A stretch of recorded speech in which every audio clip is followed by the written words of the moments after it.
আসসালামু আলাইকুম ওয়া রাহমাতুল্লাহ। প্রিয় দর্শক, আমি আপনাদের মাঝে ছোট্ট আরেকটি আমল নিয়ে হাজির হলাম।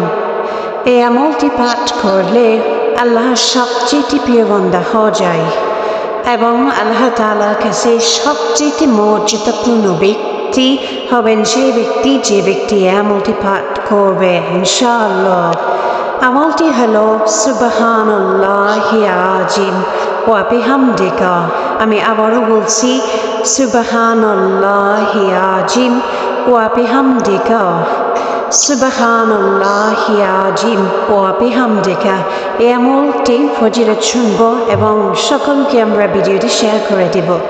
সকালে 100 বার ও বিকালে 100 বার সুবহানাল্লাহি আযীম ওয়া বিহামদিহি পড়লে সৃষ্টিকুলের সমস্ত মানুষ থেকে বেশি মর্যাদা দেওয়া হয়। সহিহ আবু দাউদ হাদিস থেকে বর্ণিত। হযরত জাবের রাদিয়াল্লাহু আনহু থেকে বর্ণিত, হযরত মুহাম্মদ সাল্লাল্লাহু আলাইহি সাল্লাম ইরশাদ করেন, যে ব্যক্তি সুবহানাল্লাহি আযীম ওয়া বিহামদিহি পাঠ করবেন তার জন্য জান্নাতে একটি খেজুর গাছ রোপণ করা হবে। তিরমিজি হাদিস।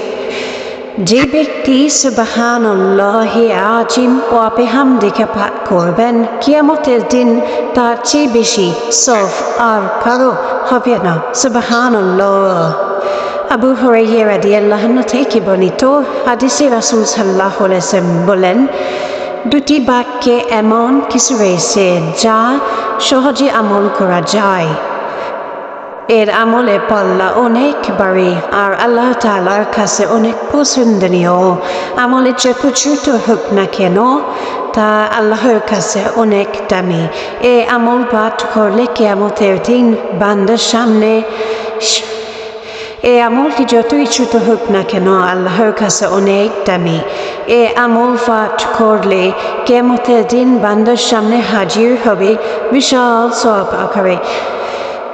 ছোট্ট এটাজ ভিডিও আমি আবার পড়ছি, সুবহানাল্লাহি আযীম ওয়া বিহামদিহি। আমরা সকলে চেষ্টা করব এই আমলটি বেশি বেশি করতে। আমার ভিডিওটি ভালো লাগলে সবাই শেয়ার করে দিবেন অন্য বন্ধুদের এই আমলটি পাঠ করার জন্য এবং জানার জন্য আমার ভিডিওটি শেয়ার করে দিবেন। পাশে থাকবে। সকলকে ধন্যবাদ আমার ভিডিওটি দেখার জন্য।